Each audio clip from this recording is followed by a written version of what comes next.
Okay, review of worksheets 1 through 5. I'll just do the things. There's going to be a calculator portion for the quiz and a non-calculator part. So we'll talk about the calculator part first. So calculator part's going to have to do with converting, and so you may be asked to convert from degrees minutes, or convert to degrees minutes and seconds. So if I give you the decimal degrees, realize that you're going to be using this second apps button, the angle button, to get all of your degrees, minutes, if you need to telecalculate in radians, or if you need to convert to DMS like we are doing.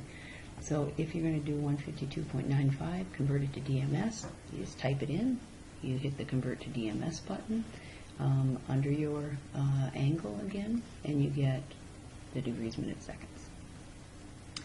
If it is in radians, which both of these are, notice number 2 is just 5. There's nothing labeled there, so that means it is 5 radians.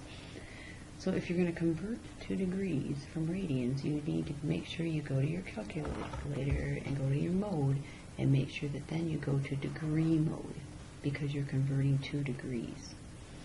So then you just tell your calculator that 23 pi over 8 is a radian measure. So you take 23 pi divided by 8 in parentheses, tell the calculator that's a radian, and convert that to DMS.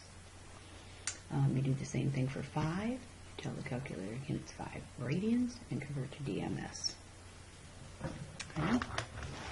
Alright, if you're converting to radians, you want to go to your mode and make sure you are now in radian mode because you're converting to radians.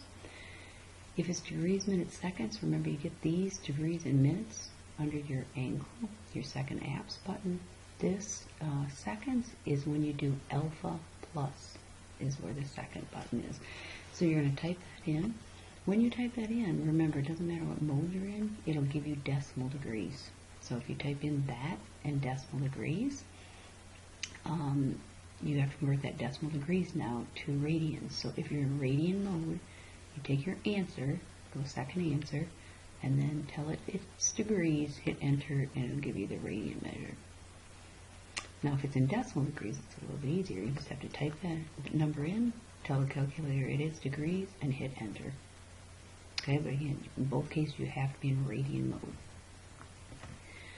Okay, using your calculator to find the given values, first thing you always want to make sure is what mode should you be in. So like this one, you have to be in radian mode. When you go to this one, you'll have to be in degree mode. And then when you go to this one, you'll have to be in radian mode.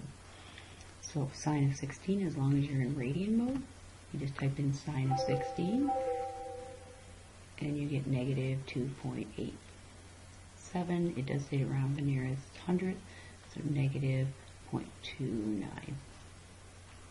Now, if you were in degree mode, you could do the sine of 16 radians. You could actually tell it radians. You could do that too.